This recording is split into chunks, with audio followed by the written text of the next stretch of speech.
Greetings and salutations, viewers and listeners. Welcome to episode 94 of Word Ninjas Live. I am your instigator of literary and creative productivity and insanity and everything else, Charles. And joining me tonight are my co-hosts. Stop. Don't. I need that window. Stupid mouse. Are Will Hi, I think. and Calvin. Bad mouse. Bad mouse. I didn't expect it to go into the corner of the screen. Each corner does stupid things. That's the Mac. That's why I don't use any of those corner shortcuts, because they're evil. Well, they come in handy when I actually use them, but when I inadvertently activate them, it becomes really frustrating. More so when I'm playing games that are full screen, but not fully full screen, so it still activates them when I don't expect it. That's always fun. Well, I really can't say those corner shortcuts are completely evil. I only use one, and that's to do a quick lock, do the quick lock of the laptop, and during times where I still need it but need to don't feel like closing it. I just have one of the corners move all the windows up and out of the way so I can see the desktop, because most of my folders are on the desktop, so it comes in handy. But believe it or not, that is not the talkie point for this week's episode. What is the talkie point for this week's episode?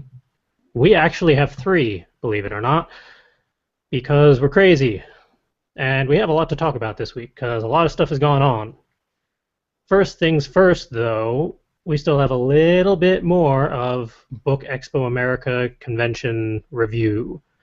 I know I did mine on Monday for a whole hour, because I did my full book haul of like 45 books, but hey, we have Calvin on too.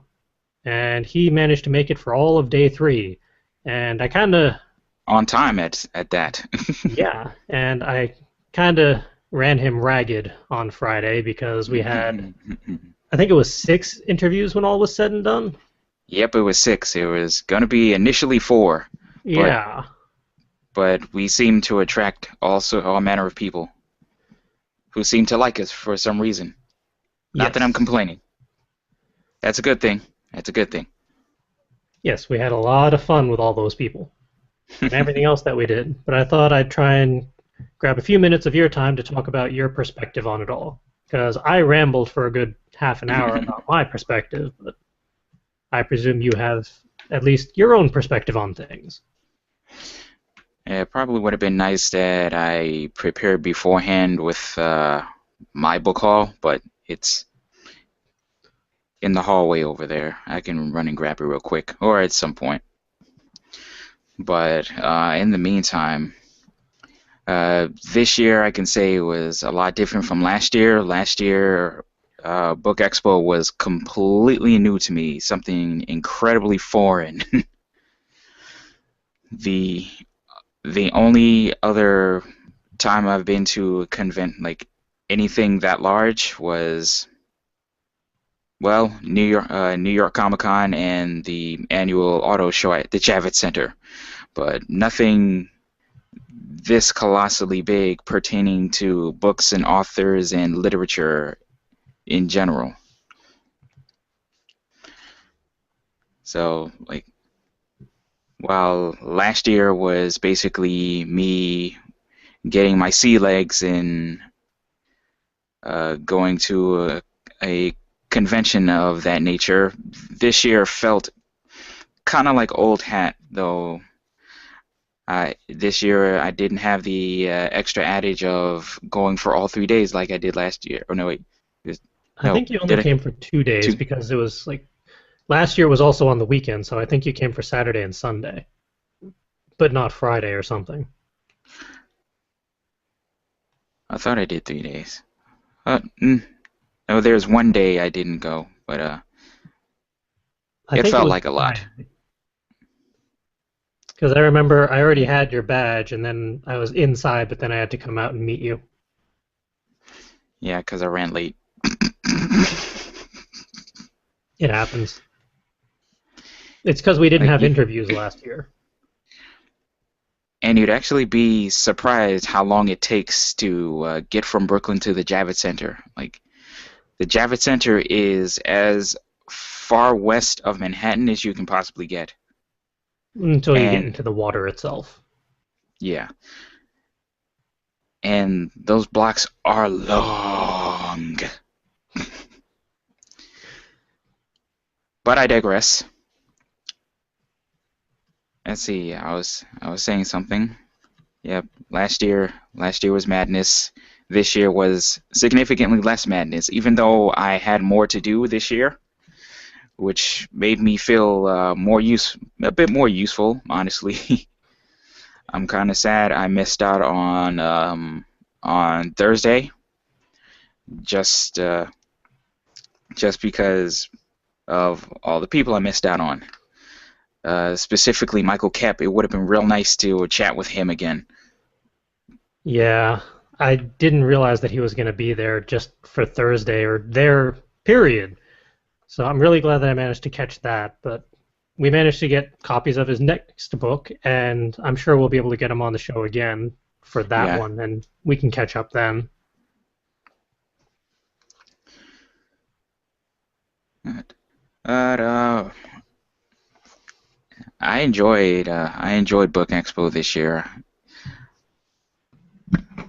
I enjoyed the my role as one man AV crew.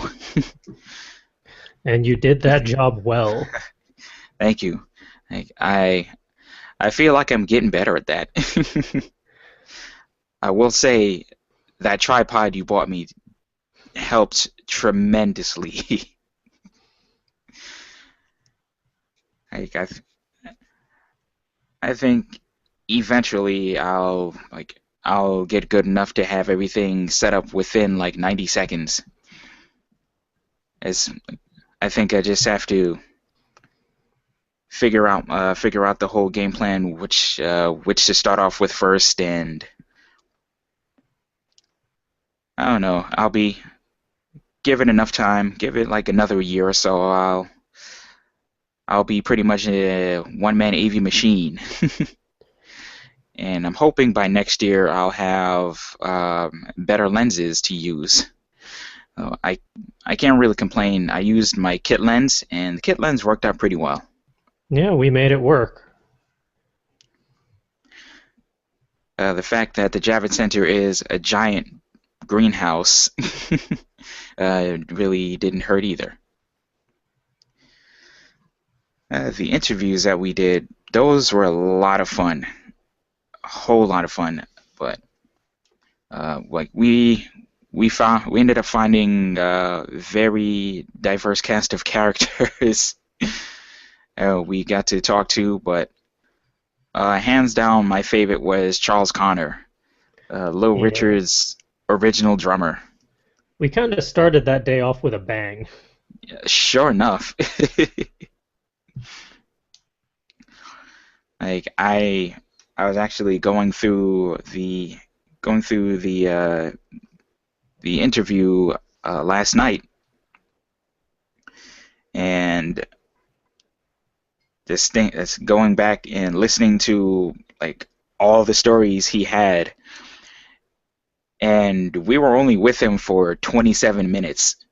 Like that's how long the video is, like about 27 minutes, but it's it's a jam-packed 27 minutes of just amazing, not just musical history but American history as well. And Yeah. like and I don't know, it meant a whole lot to me uh, getting to be a part of that interview and chatting with him afterwards, because my grandmother, one of my grandmothers worked for Decca Records back in the day, and like a lot of the artists that he spoke about during an interview, my grandmother spoke about at length a lot of times, and actually told Mr. Connor a story that my grandmother would always tell me and my mother. At one point in the interview, he had talked about how Little Richard, and the band would wear pancake makeup to try Mm. to dial down their masculinity. And I told him a story that my grandmother used to tell us about the first time she met Little Richard. Now, one of my grandmother's trademarks back in the day, and even up to later in her life, was uh, her generous use of pancake makeup on her face. And so she would always tell us the first time she had met Little Richard, one of the first things he noticed was the pancake makeup on her face and how well she wore it, because my grandmother had some serious style back then, and even up to the day she died, she was always in style and always glamorous, always done up. And so after that encounter, like not too long after that, she would see him on TV, and she saw him on TV, and she noticed that he happened to be wearing pancake makeup. So she always gave herself credit of inspiring Little Richard to wear the pancake makeup. Nice. So I got a chance to tell that story to Charles Connor, and he got a kick out of that one. And what's very interesting, it may very well be possible that he and my grandmother crossed paths at some point, especially like he's gone through he's been in the offices of Decca Records, so my grandmother was the secretary to the CEO, so uh, there's no doubt in my mind that they crossed paths at some point. It's a disturbingly small world out there. It really is. It really is. So, long story short, it was an absolute pleasure, an honor, uh, and a privilege just to get a chance to talk to him and get a chance to record history. Like we're holding on to a piece of history right now, and it's kind of mind blowing.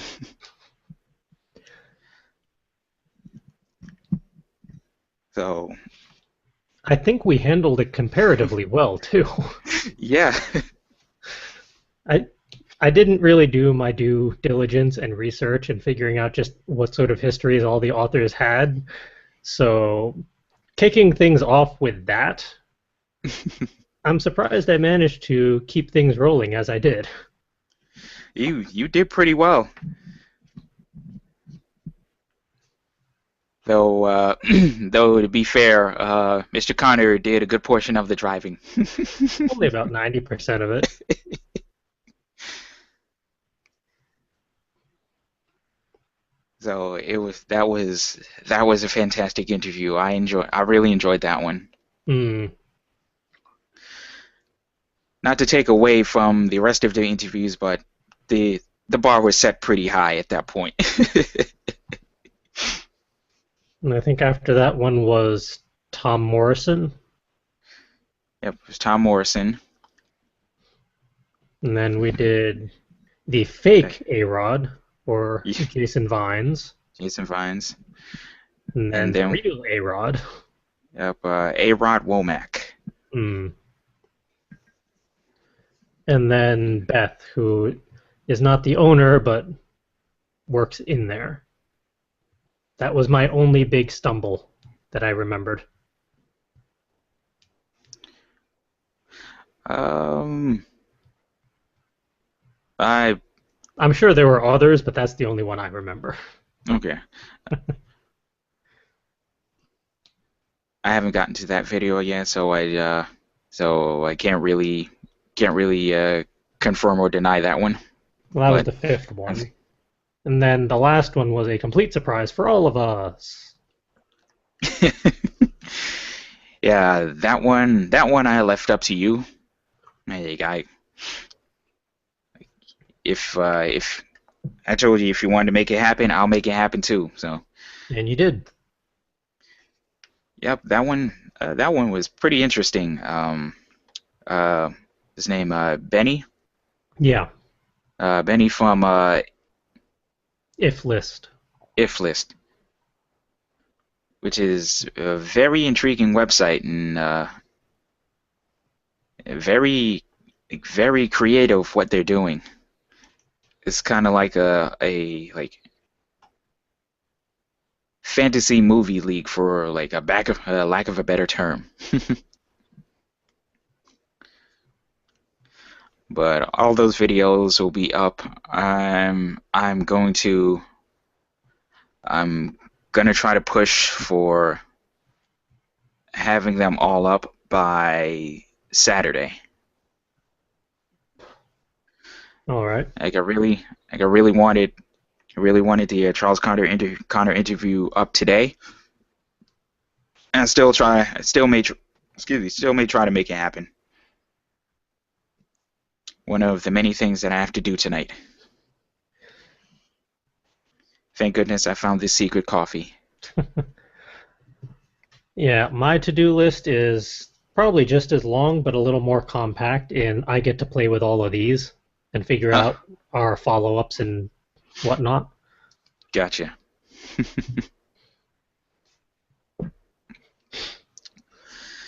So, besides the interviews, getting to see what was out there, all the different authors and companies that were represented this year was pretty cool. It's pretty a lot of fun. Very always a lot of interesting characters. So it was what kind of stood out for me was randomly seeing the American Diabetes Association there. They had a booth and they had a crap ton of resources for diabetics, including lots and lots of cookbooks. Nice. Um, Cookbooks for dinner recipes and something that stuck out for me, which I was like really happy to see, baked goods and desserts. Cool. All sorts of stuff I can make at home and won't kill me.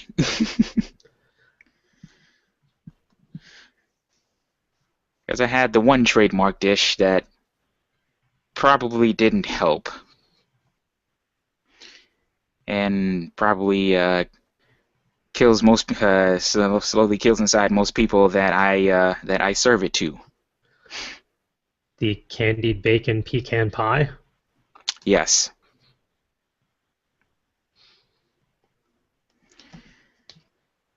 Hey, I still may make one of those before the year is out.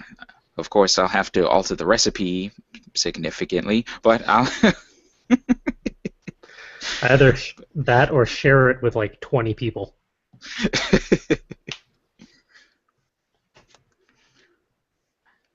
Still yet to uh, taste this mystery pie. It's an experience.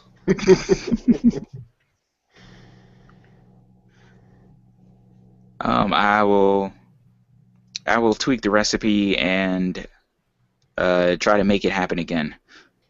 I'll have to look through my cookbook and see if there is a less lethal version that I can make.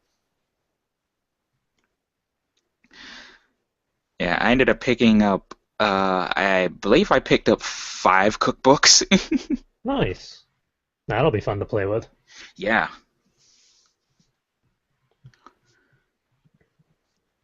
So that was a very nice surprise for me.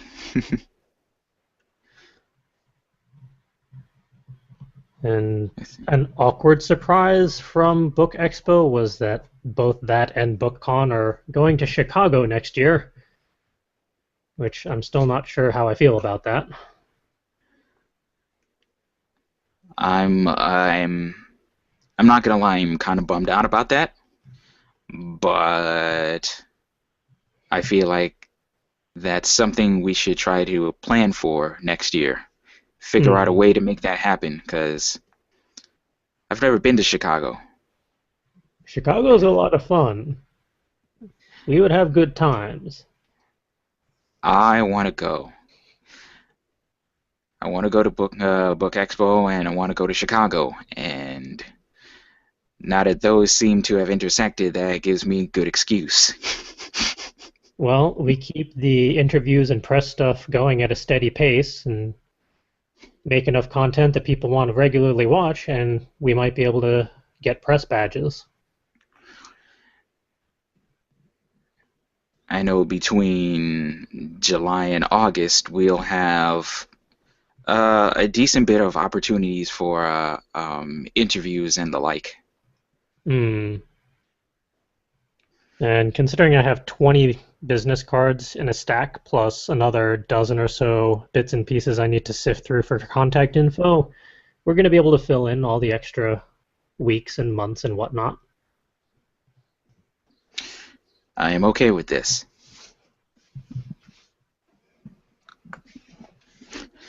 Let's see, should I do a book haul, or should I hold off on that?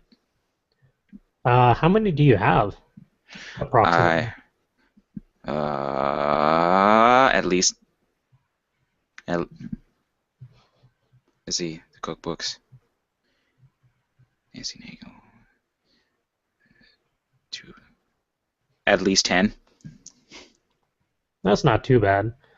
I say yes just for posterity so we can get it on the channel, and I'm going to bump the second talkie point for next week in trade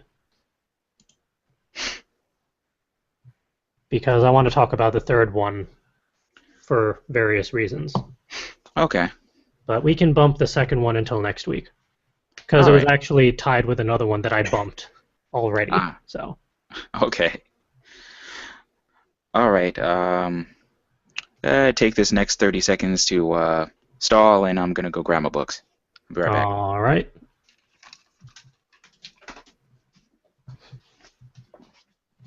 And now cue the one moment, please little interlude with the really loud beep. Thankfully, I don't have that on hand because I don't want to scare everyone. Do do do do do do do. And now we get sued. I suppose that one is still well, still actively being used on Jeopardy, right? I presume so. I think that's Jeopardy.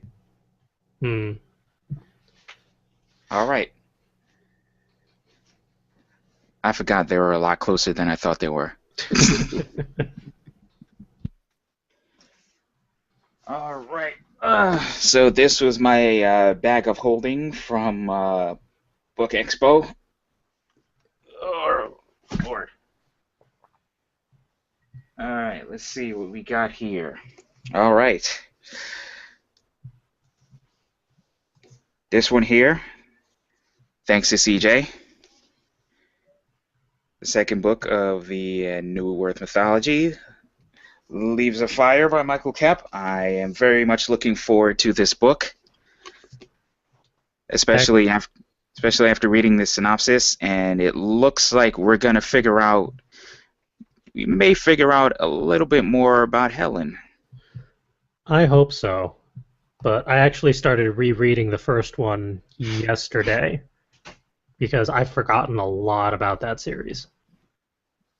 Although you don't necessarily need to read the first one to read the second, I think you mentioned it was semi standalone, or at least enough that you could get away with reading just the second one. Okay. But I'm a completionist. I want to read the first one again anyway. It'll probably be good that I read the first one again as well, as I burned through that first book in about a day and a half. So about the same as me. Yeah. So, excuse me, a refresher is not a bad idea. Ah, yes.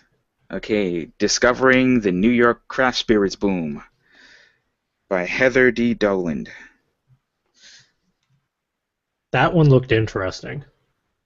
I am definitely interested in this book here as someone who has a profound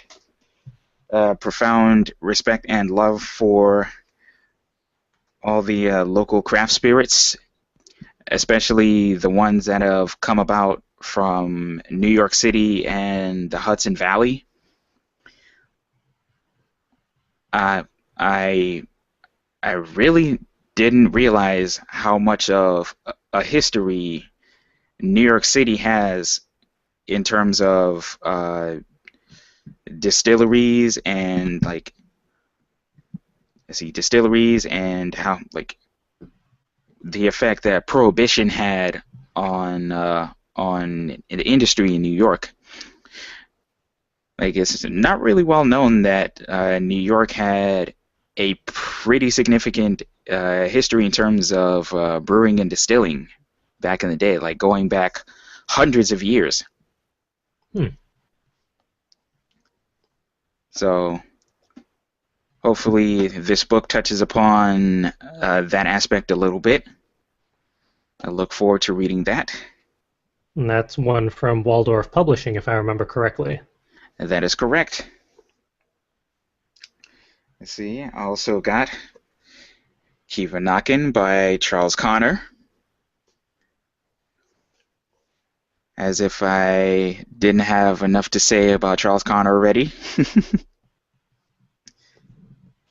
So this book is going to be a good one. All right.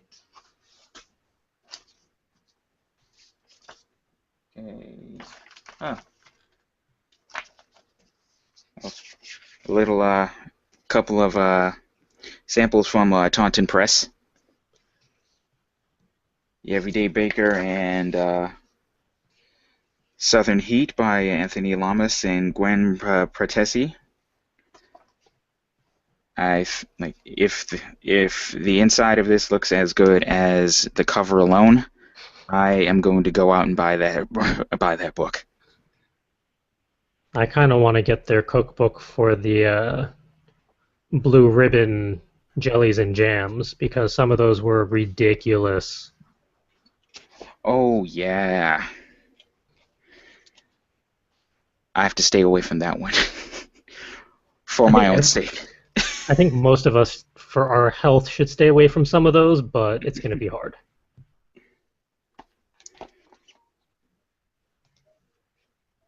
All right, here are my grabs from the American Diabetes Association. The Overworked Person's Guide to Better Nutrition. We could all use that. No Fuss Diabetes Desserts. Just the cover alone looks fantastic.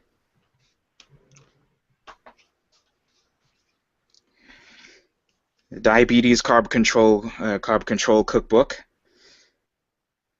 Um, I feel like I have my carb situation under control, but it never hurts to have another weapon in your arsenal to keep the carbs away. Definitely. Got Hello Taste, Goodbye Guilt.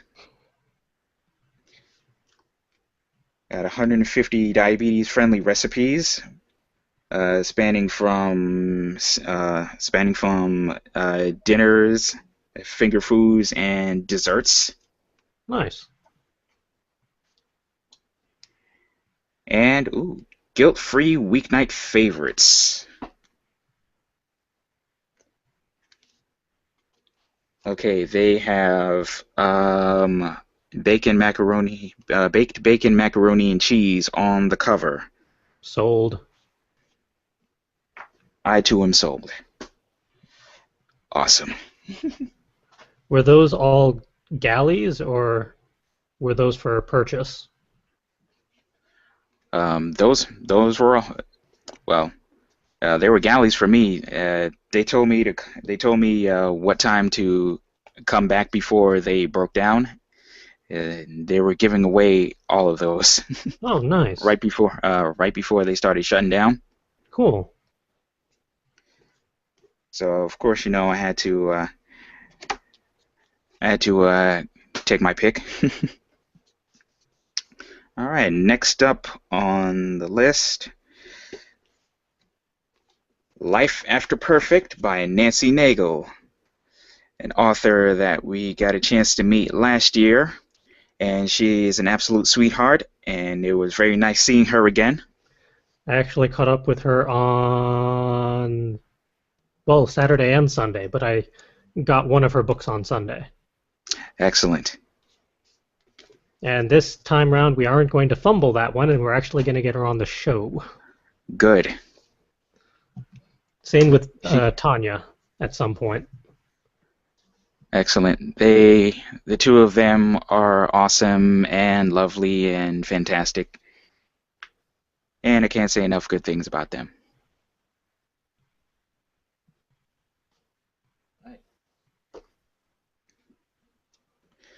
Okay, I got The Guise of Another by Alan Eskins. This one this one just happened to catch my eye, and here's the synopsis, real quick synopsis. Who was James Putnam? The answer to that question may help Minnesota detective Alexander Rupert salvage the wreck of his career. A Medal of Valor winner, Rupert is now under subpoena by a grand jury on suspicion of corruption. So when he's asked to look into the false identity of a car accident victim, a man who has in fact died 15 years earlier, Rupert sees a potentially big case and an opportunity to regain his respectability. But the investigation puts him in the path of Drago Basta, a sociopath assassin and veteran of the Balkan Wars who has been searching for James Putnam for years. Putnam had something that Basta still wants. Threatened by Basta and suspecting his wife of cheating, Rupert falls for the seductions of the dead man's former girlfriend. As his life spins out of control, his brother Max, a fellow police detective, may be Rupert's last hope. Cool. Yep, this one caught my attention. I'm looking forward to that one.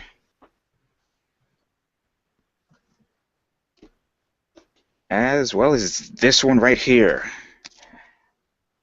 Nightfall by Jake Halpert and Peter Kujawinski. This one actually got on the autograph line for. Actually got a chance to talk with Peter really quick because he is a Connecticut resident. Got to chat with him, give him the full coverage writer's elevator pitch. Gave him my card. Just planting the seed here. You're better about that than I am. Which reminds me, I need more business cards. I only have one left. I have about half a box left.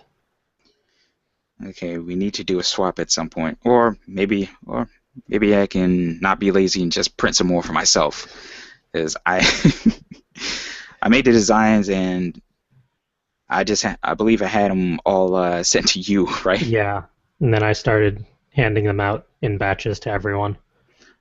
Okay, so But chances are we're going to be using that at least through Kineticon, if not a couple other cons, so we probably could use another box. Yep, no problem. I'll make that happen. All right. Okay, so synopsis here. Night is coming. On Marin's Island, sunrise doesn't come every 24 hours. It comes every 28 years. Each sunset, the townspeople sail to the south, where they wait out the long night. None of the adults will tell Marin, Kana, or their friend Lena exactly what happens when they leave the island. But when the three are accidentally left behind in the gathering dusk, they learn the truth. At night, their town belongs to others, and those others want them gone. Fleeing through the now alien landscape that used to be their home, the three confront shocking transformations and uncomfortable truths about themselves. They are challenged to trust one another or perish. Marin, Kana, and Lena must find their way off the island before the night finds them. This one, Interesting. I think I'm going to give this one to Justin after I'm done, because this one seems like right up his alley. Yeah. And there was a minimal representation for horror at the conventions.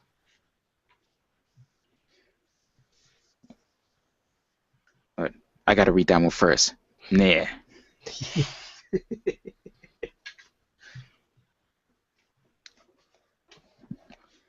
All right, this one here is from Spencer Hill Press, or more specifically, the Spence City imprint. Into the Night by Stephanie Rigdon.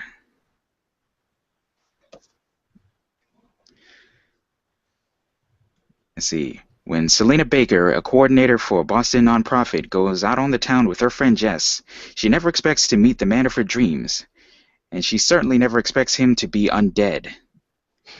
When things go from flirty to majorly flawed on the first date with James Lawton, he is forced to save her the only way he can, by killing her. Selena suddenly finds herself in the mix with the creatures she thought were made up solely for late-night TV. Into the Night follows Selena's transformation from a wallflower into an impulsive and dangerous new vampire.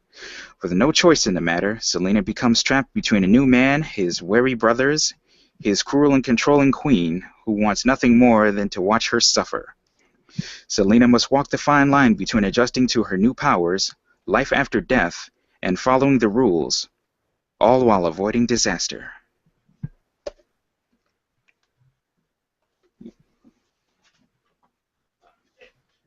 Let's see.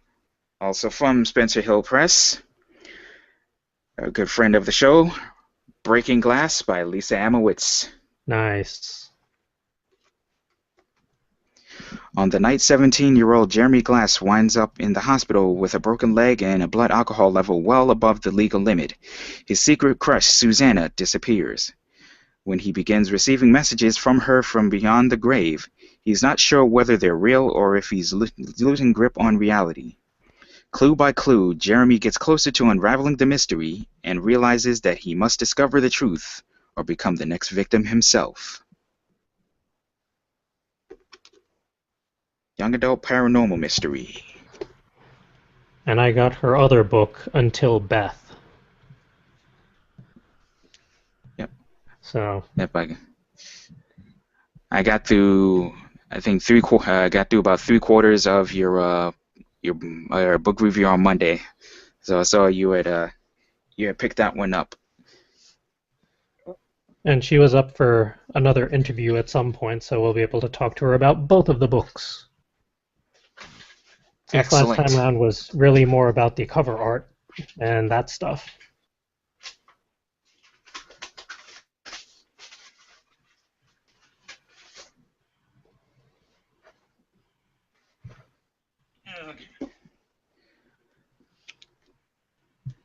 All right, we got, lastly, Creation, The Chronicles of Aura by Joel Eisenberg and Stephen Hillard.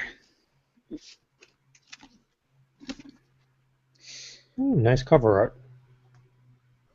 Yep, that was what got my attention first. And I was sold after speaking with Joel Eisenberg.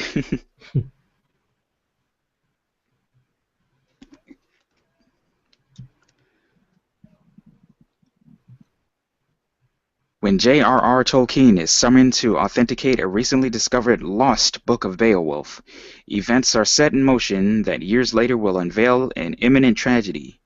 The entirety of the world's art and invention have been inspired by a corrupted muse, who has implanted a series of codes within the works of history's most influential authors, warning of humanity's end and a new dawn of time. Okay, I want to read that after you.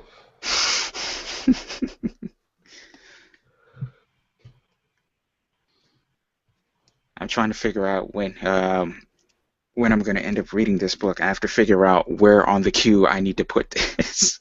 I have 45 books in the queue, so even if that's the last one on your queue, you'll still read it before me. All right, fair enough. And that does it for my haul. If you want to see mine, I did a separate video from Monday, and I tossed it under 2015 events for the playlist, since we didn't have one for 2015 yet. And we're going to have a lot of 2015 stuff coming out this year. Oh, yeah. Let's see. What do we have down the pipe? Well, we have the 6 interviews just from Friday, for one. Yeah. And then we got Kineticon. Oh, at the very least, all the press junkets there. Yeah. And whatever else we can snag. And whatever convention shenanigans we get up to. Oh, yeah. We can't forget the shenanigans. Yep. Let's see. We've got a KaiCon. We have a KaiCon. Oh, God, I'm so excited about that. That's going to be a different type of crazy because we're merging podcasts for that one. Yeah, we're going to be merging podcasts, and I've been requested to bring my AV equipment, so we're going to be doing interviews. You damn well better, because I'm driving us there, so we have space for it. So I'm gonna have all my equipment. I don't know if I'm gonna have a new lens by then. Why am I obsessed with this new lens? I want. Anyway. Yeah, we more likely than, well, pretty much we have press access. We are going to have some form of press access between OTP Manga, Fairy Tale Podcast, Full Coverage Writers, and whatever other stuff we manage to pull between all the people we have there. I may have to make a special mic flags for a KaiCon, especially since all these interviews are gonna basically be cross-posted. Yeah, we're gonna have to strategize about that. Hey, more exposure for us. Yep. Yes. Not to mention, we'll also have Inconceivable in August as well. Yep. And we have press access for that. Yep. And there's Hartford Comic Con in September, which I'm still poking them for press logistics. I need to start getting a little more creative since their standard forms don't seem to be cutting it. But we're good at adapting. We'll make it work. Yep. So, yeah, July, August, and September. Good heavens. I am not going to have much of a summer.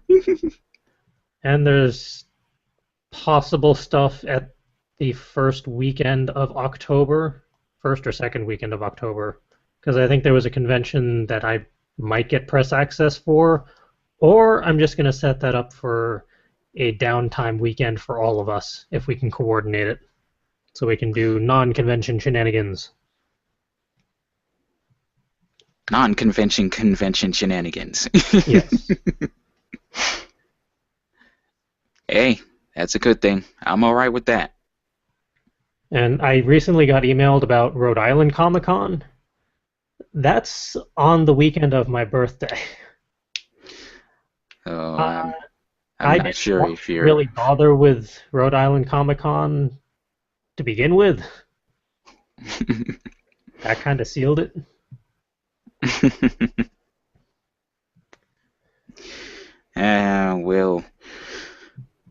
we'll give 2016 a try, maybe.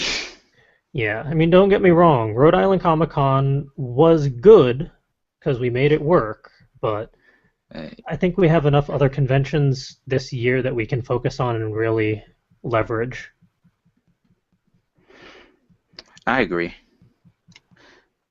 Though I really wouldn't mind revisiting that one. Hopefully, hopefully they will have gotten all the kinks worked out by 2016. Yeah, kind of. I think we're just going to take the year off from that one, Yeah. and then we'll see how it fares for next year. And by then, we'll have decent enough stats that we'll most likely be able to get press badges and a little easier and coordinate stuff a little better. Okay. Yeah, things will be a lot different in 2016. And things are already pretty different now. That's true, but we will be under a different name by then. Damn well better be. That's why I said we will be. We will be.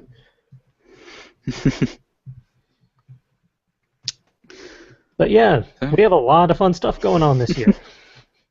Yeah, this is exciting.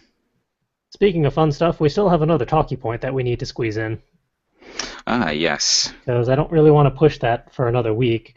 And theoretically, this is a talkie point that we can at least get all three of us talking about so that Will doesn't have to join us just to sit there and nod his head for 2 hours. We're still here. Yes, the second talkie point for this week's episode is what constitutes as diversity or culturally relevant in regards to current literature, basically. Because there are ongoing trends of wanting more diversity and representation within all the various literature and media and content out there, and there's even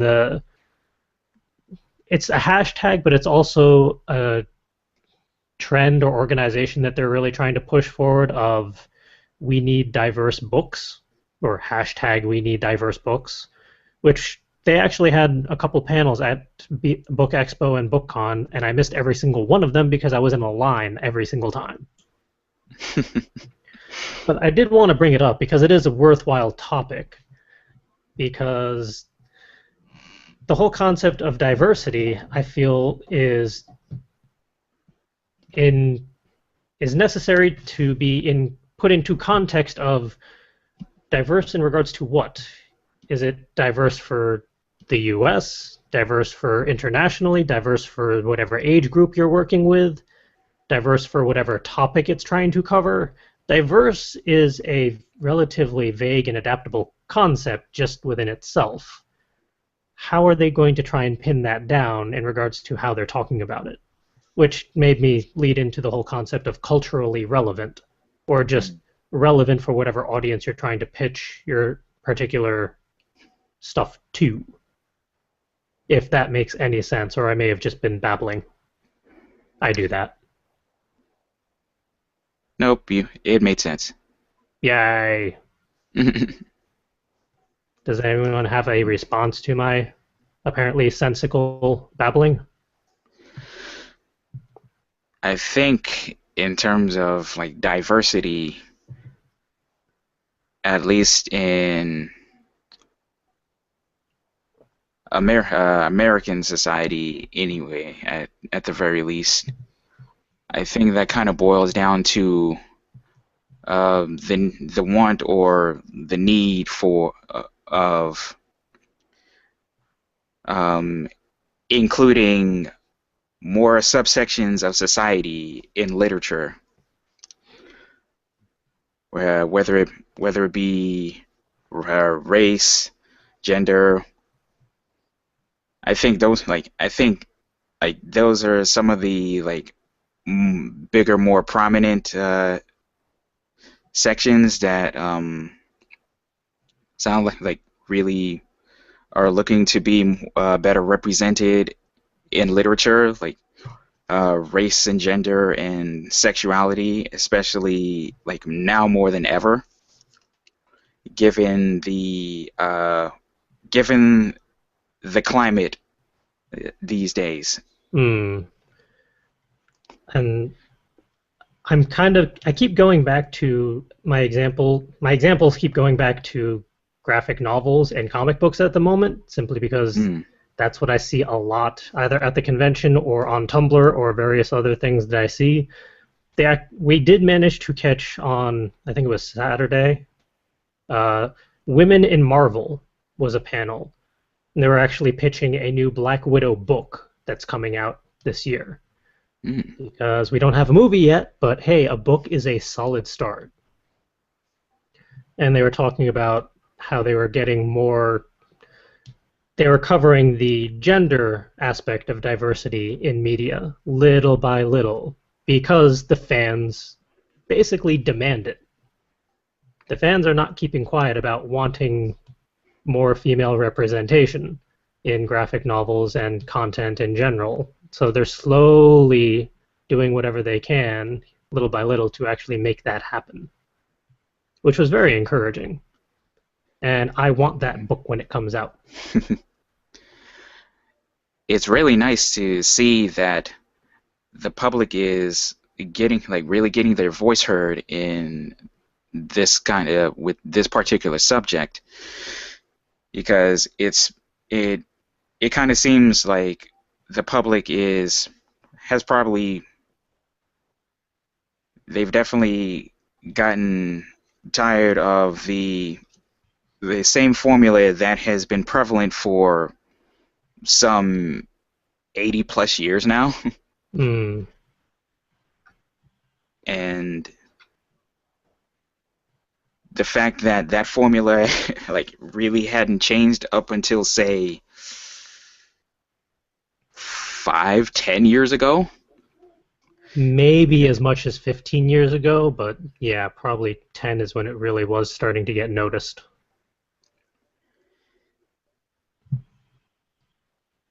Although it's somewhat disconcerting that it's taken that long for the tide to turn in that aspect.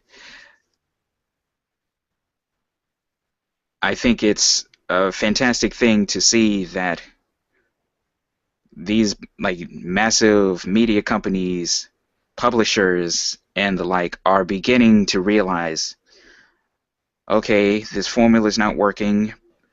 People want more. People want different. People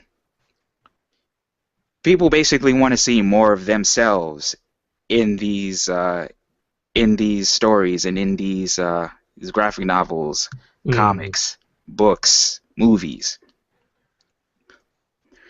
Like they want to see strong figures, strong protagonists that closely represent themselves, closely represent uh, them. And so it's nice to see that at the very least these companies are trying. It remains to be seen how well they're trying. some better than others, or some more effectively than others, I believe. It's still an uphill battle. Yeah, definitely, but given the advent of social media, the average person has the added advantage of being able to join the general online hive mind. Mm, yeah, I feel like that's one thing that has definitely helped push this forward a lot faster, even though it really doesn't feel like it.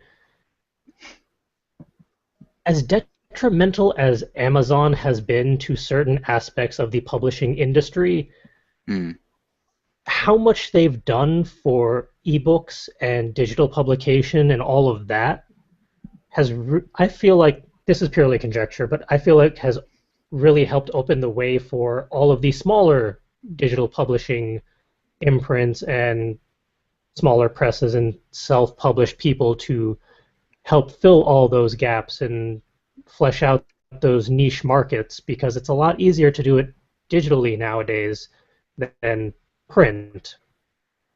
print is still print is not dying. Book Expo and BookCon have proved that, Mm, but digital publication has a much wider reach than print has nowadays. yeah, definitely. It's it's a lot easier to go out and go to uh, just like go on your Kindle or Nook app on your phone or your tablet or even your computer and browse through like what's out there over, say, traveling to your local library or your bookstore, which may or may not more than likely have what you're looking for or have the kind of niche that you're looking for. Yeah, although I have noticed that a lot more libraries are adapting to that and having the ebook library, as it were, option. Mm, I know at least my hometown and some of the libraries that I run events at have their own digital libraries, and you can either borrow or check out one of the Kindles or Nooks or other ebook readers, or I don't know how the system works, but you can essentially take out an ebook on your own device through their system. I've never tested it, but it is a thing that's out there, so even mm. libraries can be a good resource for that if you don't have your own ebook reader or don't necessarily want to have it on your phone for whatever reason, if you have a smartphone capable of doing it.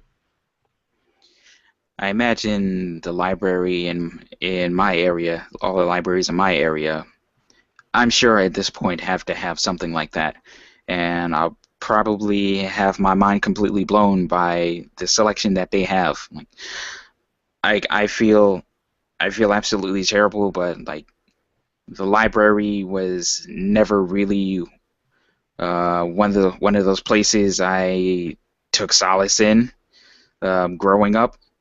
Even the gigantic Parthenon of a library at Grand Army Plaza, like that never really did much for me. But it's never too late, and I'll probably be completely blown away by how much has changed since the last time I've been there. When was the last time you were there? I don't remember. Then yes, you will be blown away if it's been that long. I'm blown away that my local library has a 3D printer, Really?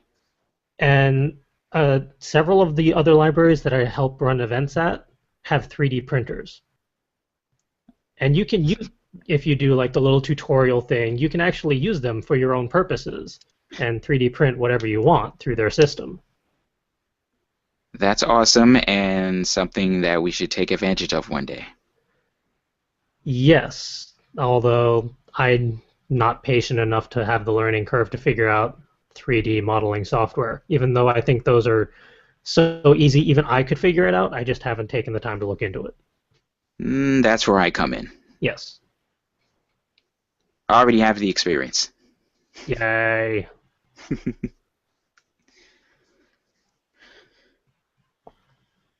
But going back to, The actual talkie point. yes, cornering all those niche markets is significantly easier nowadays, given all the digital publishing that's available out there and all the different ways that people can access them. So I'm not sure if we really covered like what is culturally relevant or diverse, but I Not think really. We've danced around it. I kind of feel like that's a loaded question. Well, it's loaded in that it's different for everyone. Yeah, Every reader will have their own personal perception of what is culturally or just personally relevant for them. What do they want to see in books and stories and characters and plots and all that? what interests them individually, and for what reasons. Why are they interested in such things?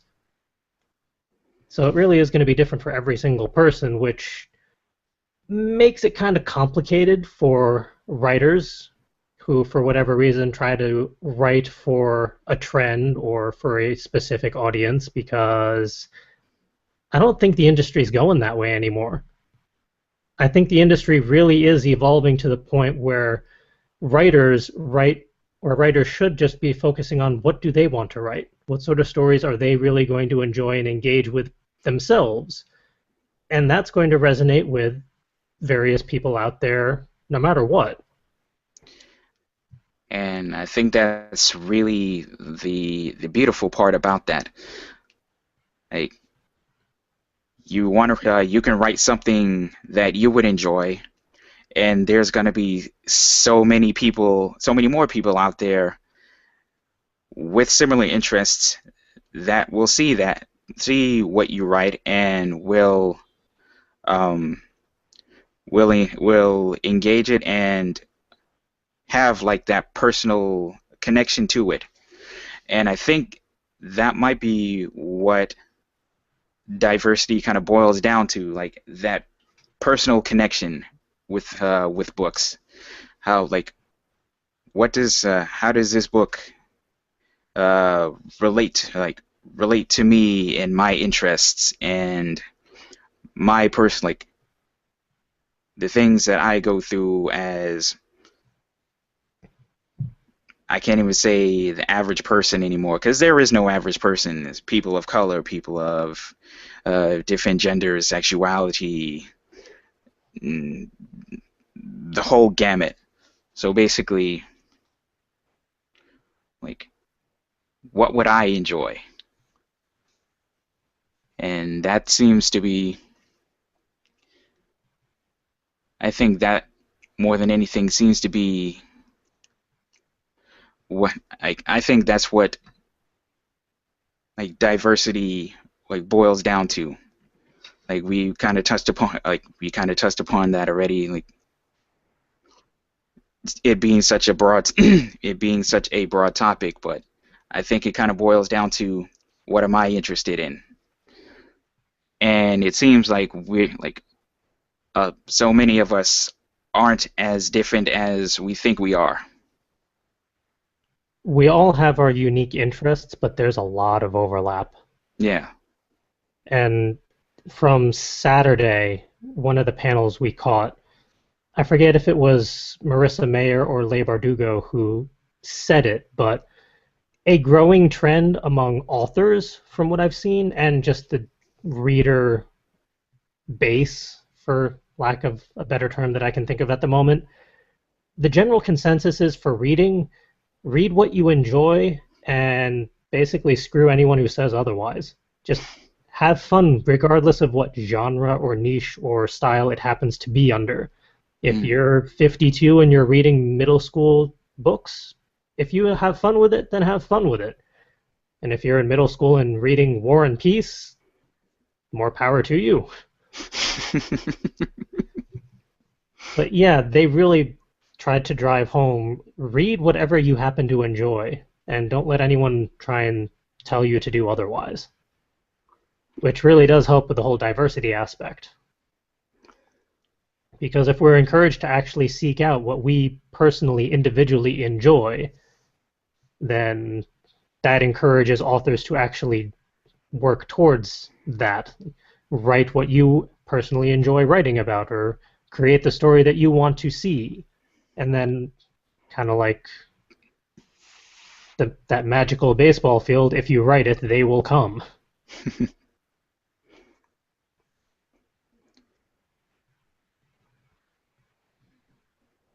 So I can kind of see why there is a growing trend and push for more diversity in books. Don't just write towards the formula. Write what you actually want to write, or write something that you personally engage with it and enjoy, because that engagement will kind of show in between the lines and draw readers in. And that's really what like that's really what like definitely what will help expand the literary playing field, like drawing in more people that probably wouldn't uh, pick up a book because they don't think their interest will be well represented. And I think that's something that would not only help uh, read not just readers but authors and the general literary community. Hmm. I think it was A-Rod who said it on Friday, but Barnes and Noble's had trouble figuring out where to put his book on the shelf because it was multiple genres based off of the genre formulas Right. because he wrote the story he wanted to write. But the story you want to write isn't necessarily going to fit in one genre's formula. It's very true.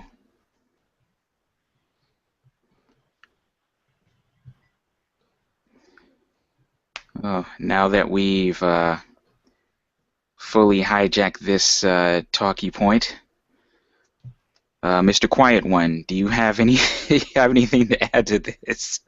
We promise not to interrupt you. I agree.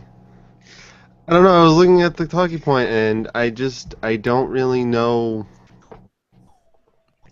I think I just have the problem that this is something I don't think about ever. Diversity, and it may be because most of the books I read, like, are fantasy stories. So diversity involves, well, how many elves and dwarves and non-human species are in it, which isn't what this question is, but does create a weird kind of mindset. Well, that would kind of fall under race diversity, as it were. Yeah, Mm. and I guess I Although, just don't think about it. Like, I remember hearing when the Hunger Games movies were coming out, and everyone was complaining because one character was portrayed as a certain race, and everyone was like, "Oh, in the book he's not that race, he's this race," and it started this whole argument. Oh yeah, I know what you're talking about. Wasn't he portrayed as an African American in the movie? And in the book, he's supposed to be African American, but there aren't really any obvious tells. Like, they don't come out and say he's black. So a lot of people just assumed he was white. I think there were like one or two tells, but it wasn't confirmed or concrete. Right. But I haven't read the books yet. They're in my pile. They didn't make it. They survived the book purge, but But it's an interesting thing about trying to include racial diversity without it being blaring, and then people not even noticing it because mm, they don't pick up that this means this, so they just assume, and then when it's proven wrong, they throw a fit. There's also been a lot of that going on with the new Mad Max movie.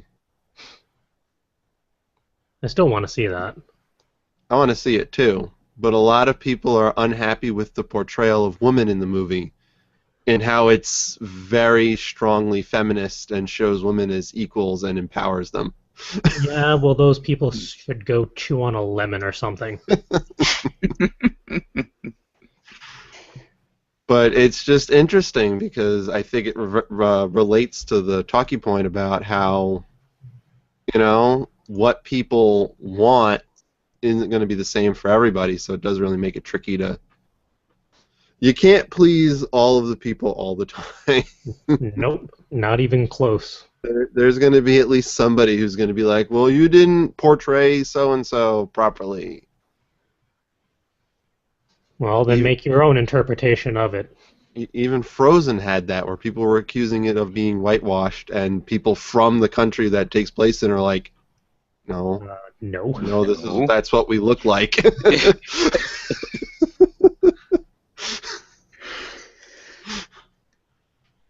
Some I people got just like to be cranky. Some people do just like to be cranky. But, I don't know. Honestly, I know people are talking about, I think, the Harley Quinn book. They finally, officially, canonically hooked her up with Poison Ivy. Oh, wow. Yeah, I've been seeing some pictures from, I think it's the Harley book, where she and Poison Ivy are officially canon a couple. Finally. I thought it was a big enough change that they finally acknowledged the abusive relationship style between her and Joker based off of the ridiculous amount of graphic novel series that portrayed that. Yeah. I think this is the same book. It's the same artist.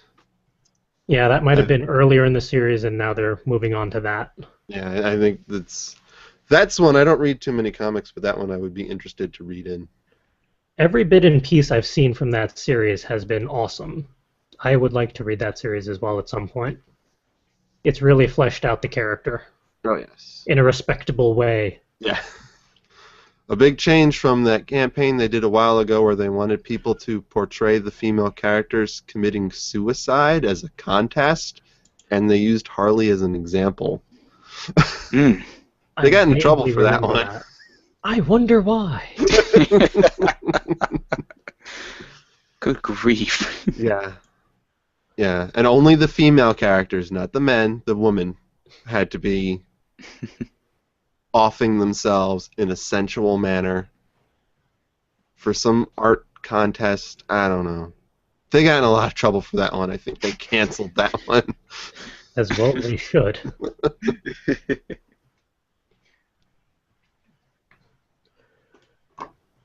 But yeah, to our viewers and listeners out there, if you have an example of a book that covers diversity or acknowledges diversity in whatever way, shape, or form, post it in the comments. Let us know the book or the author, maybe a link if you can, of where we can track it down, because it would be nice to have some more examples of books that actually acknowledge or take this on in a more noticeable manner. Because we all need more diverse books. Granted, my bookshelf has probably still 100 books on it, not counting the 50 from Book Expo and whatever else I'm going to get this year and all that. But there's always space for more books. Mm. And Justin's not on, so he can't say anything.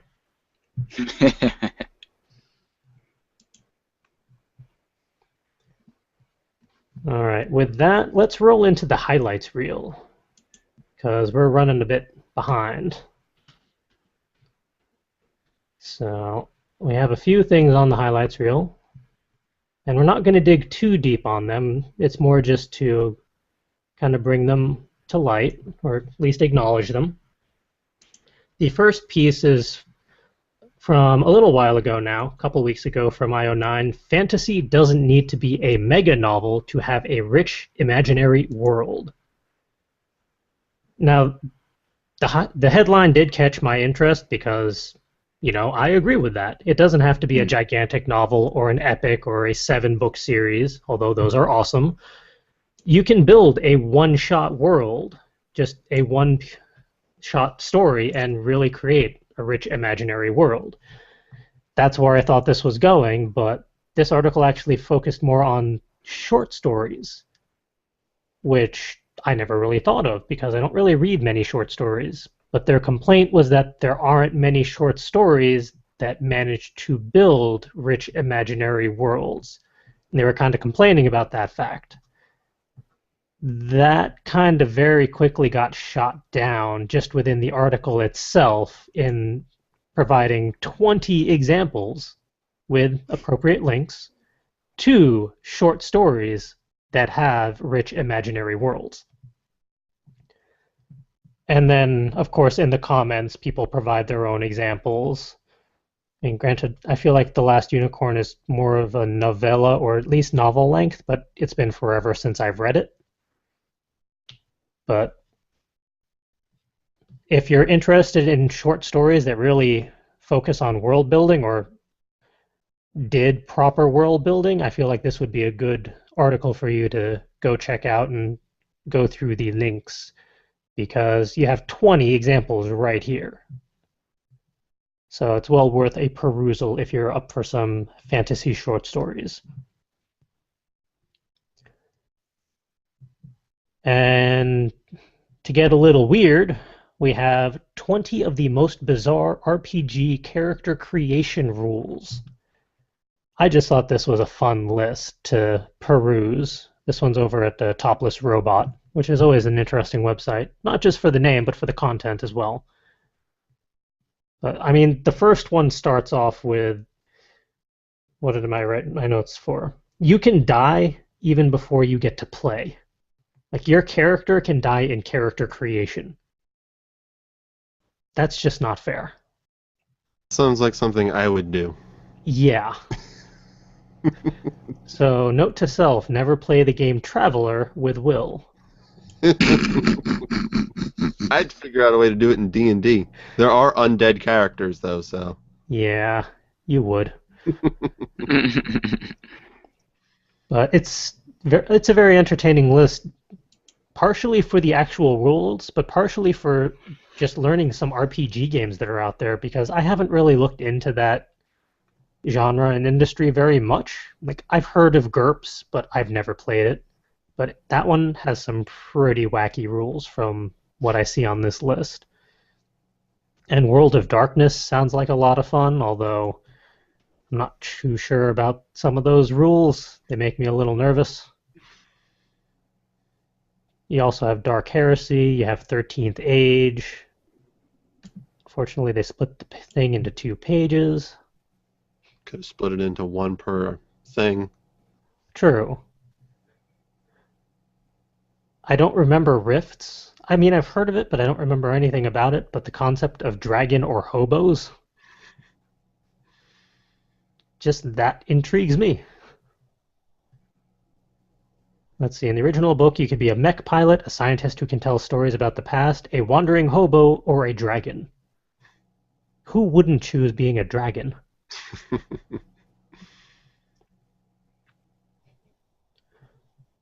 Star Wars Edge of the Empire. I don't know. A Star Wars RPG would end dangerously, considering all of us. I have a feeling that Justin would have words about some of the rules. I think he would have words about some of the rules no matter what game we were playing. True. Pathfinder. Vampire the Requiem. Advanced Dungeons and Dragons. Mm-hmm. Oh, the last one. Options for breaking the system. Nice. Yeah, it's just a fun little list of 20 different weird rules from RPGs. If you play any of those games, chances are you've at least encountered some of these rules, but if not, it really is just a fun little read. And next up is a publisher, an old friend that we managed to see at Book Expo again, Spencer Hill Press. And I've already finished one of the books from them, Play On by Michelle Smith. I'm going to do the book review for that on Friday because I finished it in under 24 hours because it was a fun read. And I managed to get 3 other books from them, and looks like Calvin got some as well. So Yep. we'll be having fun reviewing those and getting those authors on, or back on in some cases, for interviews. And they're fun in that they have a lot of little imprints, as it were, within their organization for paranormal, for young adult, for suspense, thriller, contemporary. They really run the full gambit. And so far, every book I've read from them has been a lot of fun to read. And you can check it out by author, by book. Submissions are open. So if you have your own piece that you'd want to toss over to them or talk to them about, you can do so. They're a fun group of people. We always have fun with them whenever we see them or get to talk to them. Agreed. And in regards to some new friends, Waldorf Publishing, because we interviewed 5 of them.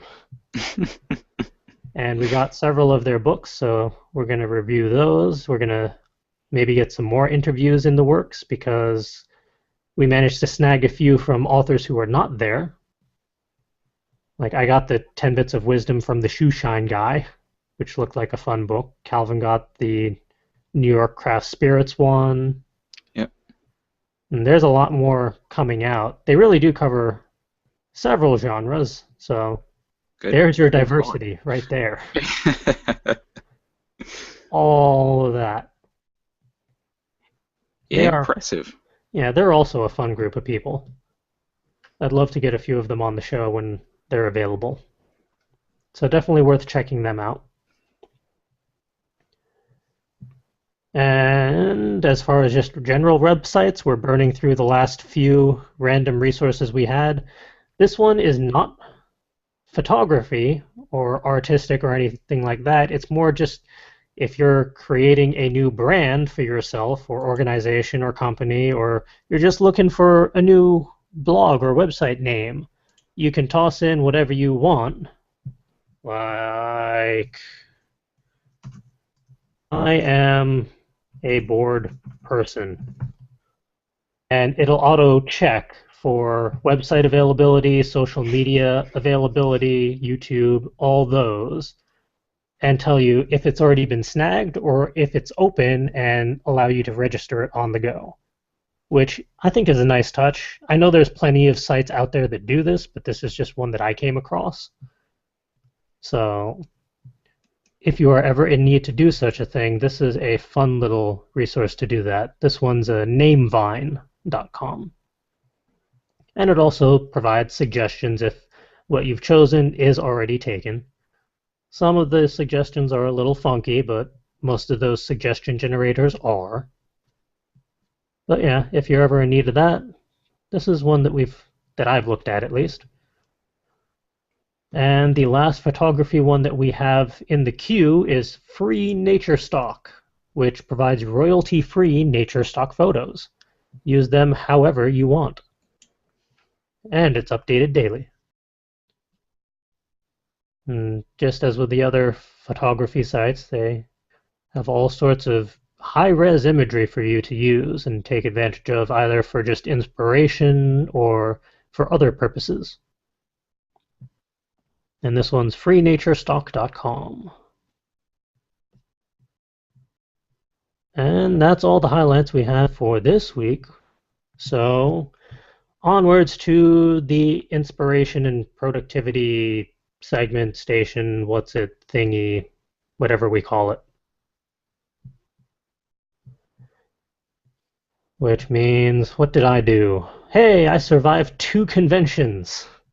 4.5 days of networking and shenanigans and fun.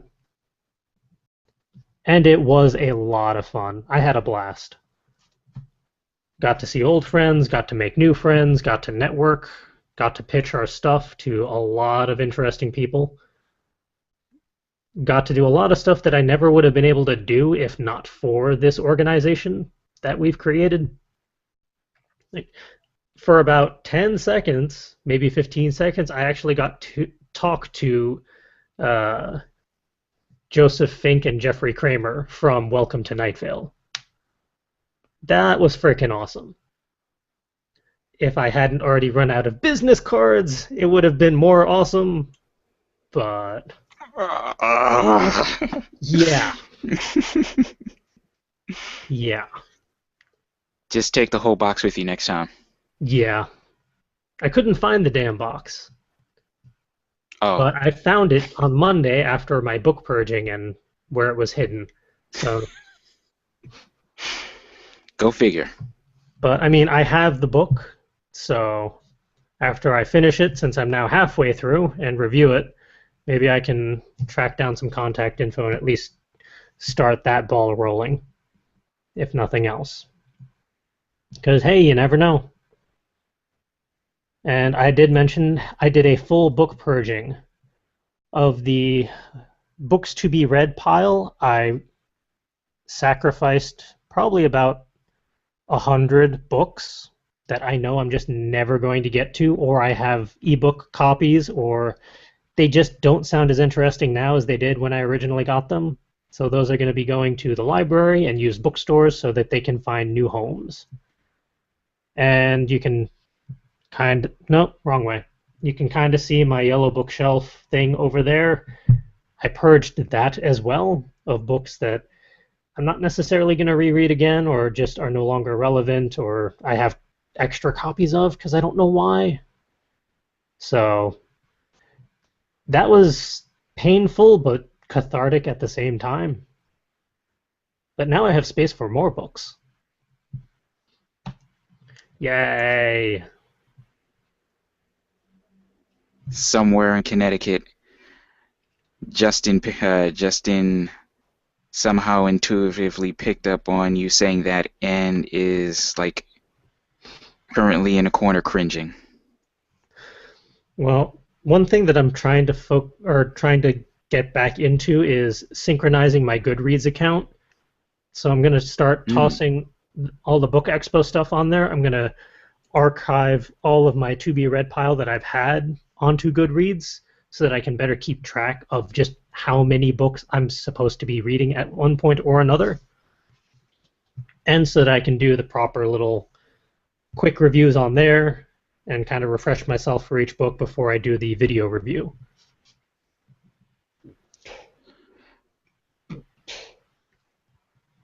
But I that's think cool. my current focus for that is I'm not allowed to purchase another book until I get through a majority of the Book Expo pile, or at least the ones where I know there's good chances or definite chances for an interview. Because for this purpose, work comes first. Makes sense. Then after that, I have an entire shelf of book series where I'm missing book 1 or book 3 or book 7. I'm going to make a list of those, and those would be the next purchases I get, so I can at least fill out those series for when I'm ready to read them. Or at least that's the plan. We'll see how that goes. Subject to change at any time. Yes. And one thing that has slowed me down and put me behind schedule for the entire week so far is we finally figured out what the crap is going on in this house with bugs. We had a bed bug infestation. Really? Yes. Oh, We definitively confirmed that it was bed bugs. So oh, there was a lot of time spent, not just, well, my books were purged by then, but we also purged a lot of bedding and sheets and just stuff around and did extensive cleaning. oh man. Yeah. But we're It's, pretty it's, sure that we've gotten it under control, but we have more stuff that we can use if necessary. And worst case scenario, we just bring in an exterminator and deal with it that way. But we're hoping that it was small scale enough that we can deal with it ourselves. okay. But we'll see. But yeah, Yeah. that set me behind and seriously creeped me the hell out because they were in my bed. And you know what was beneath my bed? All of my textbooks and school books and stuff from the past 10 years or so. Oh. And they were in there. Some of those books were $250, and I threw them out Ouch. because there's just no way you can salvage that. I don't There was just no way of figuring out how to salvage that, so it was just a lost cause for me. That hurt. That hurt me hearing that.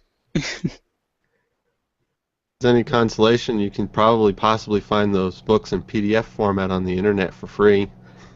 Oh yeah, and a lot of those were uh, no, not a lot. About a quarter of the ones that I threw out were ones that I actually got at book sales. So I paid maybe $1 for them. Those I'm not Hmm. too worried about. Those are mostly math books and business books because a lot of that stuff is more or less timeless. Hmm. So, but it is what it is. But yeah, that's been my week so far. How has Will fared since last week? Uh, no bugs here, out of the usual endless supply of those Japanese beetles and what we've been calling leaf bugs, but are apparently stink bugs. Oh, bit of a difference. They look like leaves, but according to that website I showed you, they're stink bugs. Do they have an odor to them when you squish them? I never squished them because they were really big, and I was like, if I squish them, they'll make a huge mess, so I'll just release them outside. It's probably the safer option. Mm. But yeah, apparently they can make a stink if you kill them or piss them off. Hmm. Oh well. I did do more audio editing. Slowly but surely catching up, still on schedule. So as such, we Yay. should be caught up by Kineticon, like we want to be. Sweet. Yay. I'm excited for that. Let's see. I wrote I don't know if it's a short story or a slash fic, whichever constitutes 3,200 words. Whichever that fits into. I wrote an adult short story, basically just this week. Nice. Congrats. Very cool, And man. I just need to do some editing on it because I typed it up and it was 3,200 words, and I'm like, I can make this longer. So I'm going to be adding a little bit more to it, probably tonight or tomorrow, and then it'll go up on the internet on Patreon by the weekend. Nice. Yay. Speaking of things going up on Patreon, I finished chapter 29 of My Roommate's a Stripper. Hooray. So that is, excuse me, that is up on Patreon for early access donators who sign up for $10 or more per submission. And then at the end of this month, it'll go up everywhere for everyone. Cool.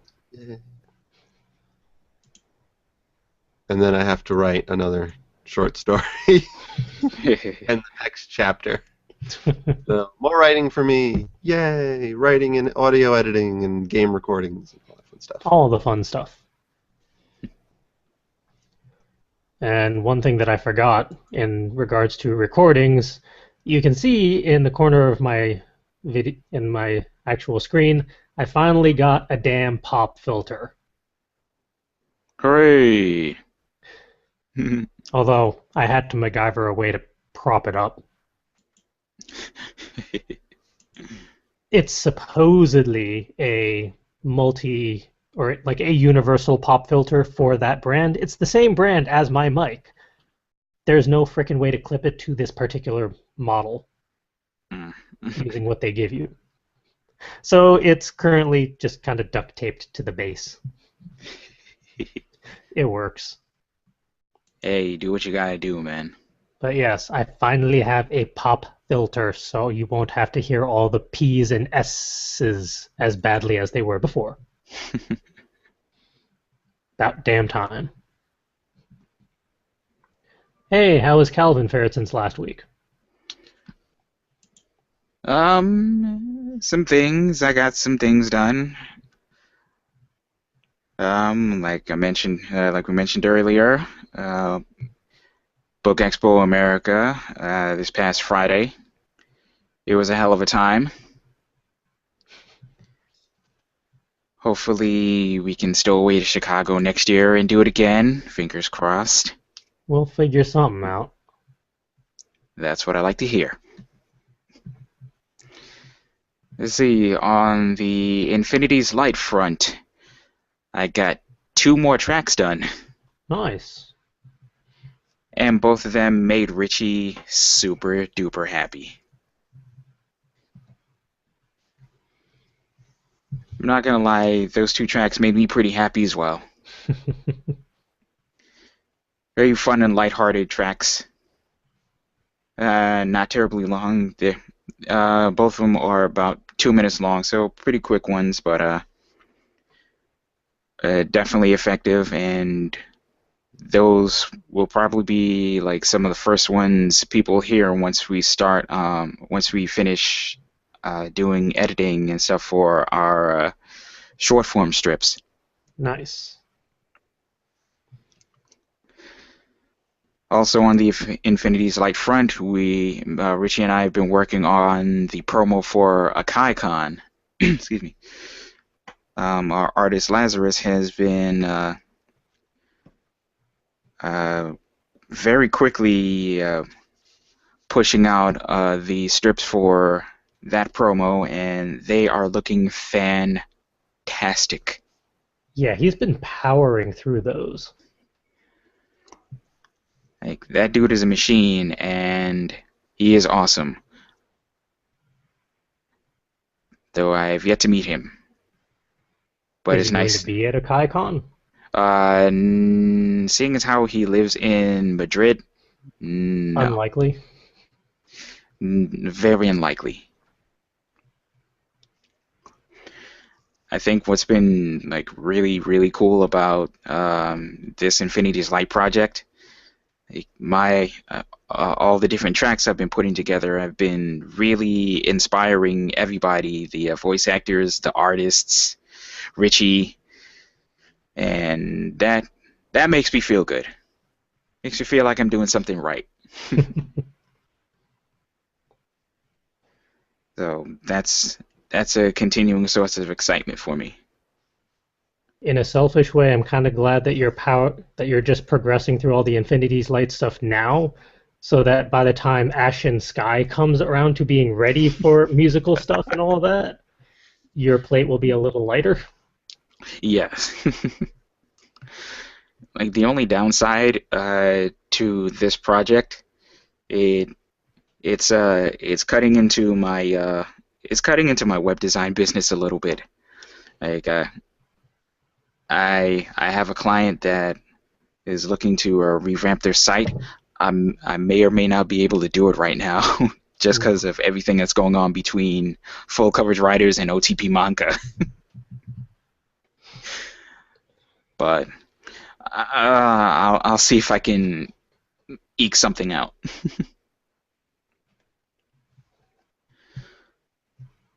Outside of all the creative stuff, my plan for Friday is to go for my learner's permit for the third time. Now, the reason why I'm going for my learner's permit for the third time is because I let my learner's permit expire twice already. Yeah, it's not like you failed either No, of the two times. I've passed the test both times, but 4 years goes by a lot quicker than you realize. Don't make it easy scheduling for the actual driving test either. That's true too. Mm. So, everybody, keep your fingers crossed for me on Friday. Hopefully, third time's a charm. We'll see. Hopefully the third time it sticks, Yes. or at least migrates to the next level. The big difference between this time around and the previous. Good Lord. It's been almost 11 years since I first got my permit. The difference between now and 2004 and 2009, I can actually afford driving lessons. Just so you know, driving my car to a KaiCon does not count as a driving lesson. Okay. Granted, there's enough driving time in there, but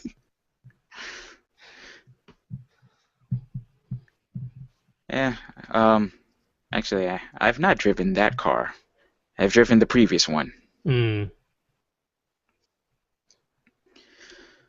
Hopefully, I can get my little bit of my driving legs before August, so I can contribute to that trip. it's only a 14-hour drive. Oh, is that all? One way. Sweet Jesus, that's right. forgot. We have to go back. Yeah.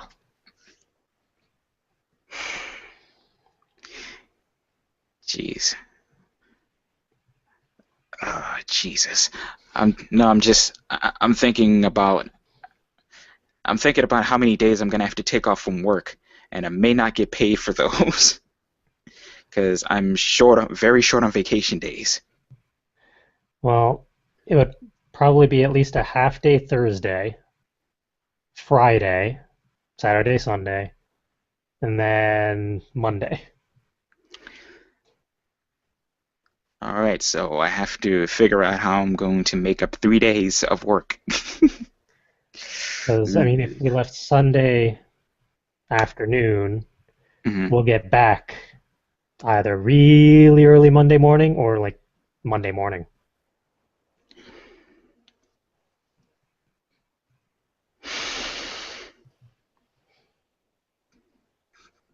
Do I want to stroll into work after a 14-hour trip? No. I've actually strolled into work under worse conditions, so I might be able to squeeze by that one. We'll You have see. until August to figure it out at least. Yeah. But before then, we should probably wrap up the show. That sounds good to me. Because we're at the, let's see. Yeah, we're about an hour and 40 some odd minutes in. Wow. Yep. I'm sure Justin is cringing right now without even knowing why. But, speaking of all these events, the next one up is, of course, Kineticon, now that Book Expo and BookCon are done.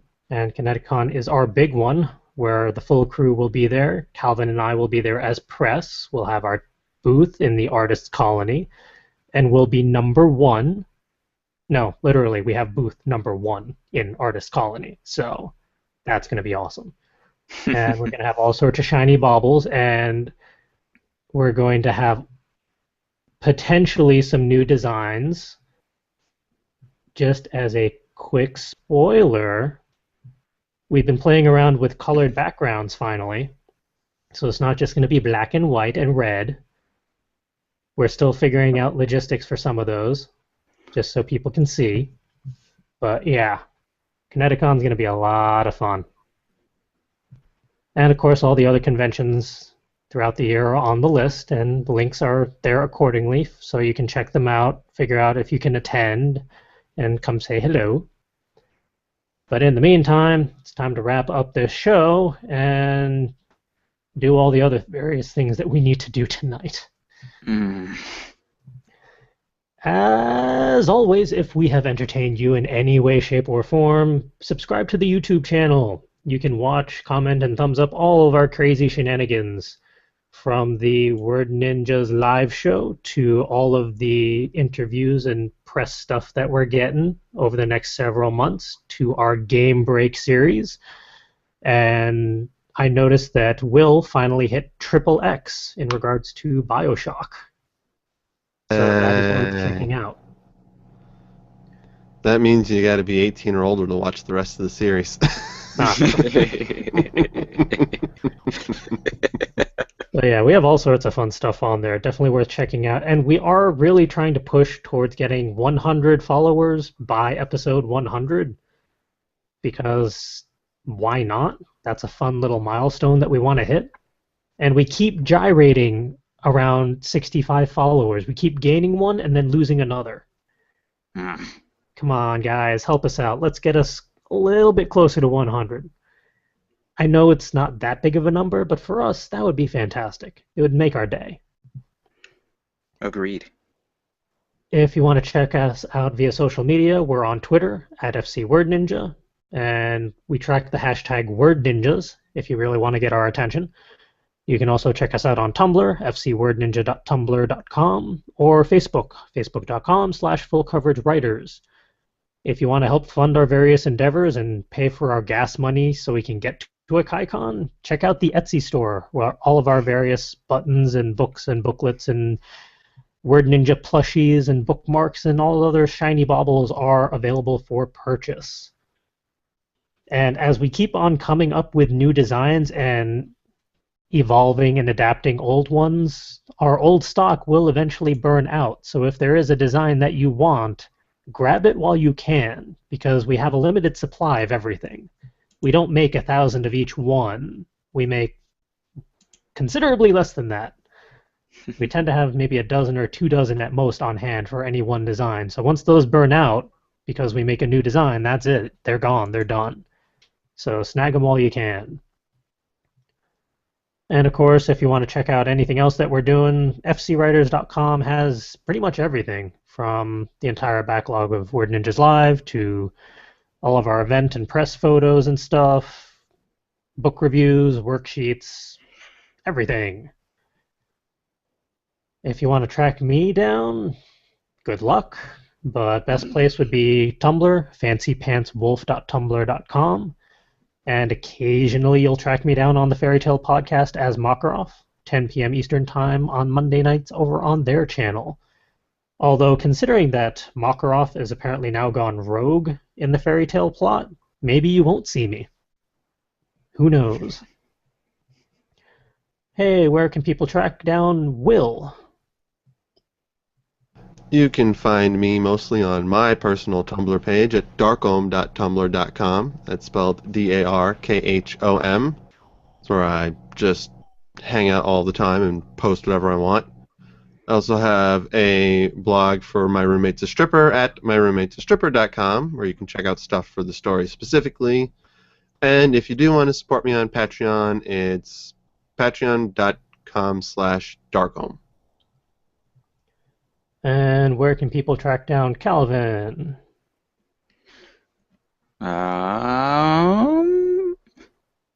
What do I still use right now? I guess Twitter and Instagram would be your best bets. Find me at CCWII on both of those.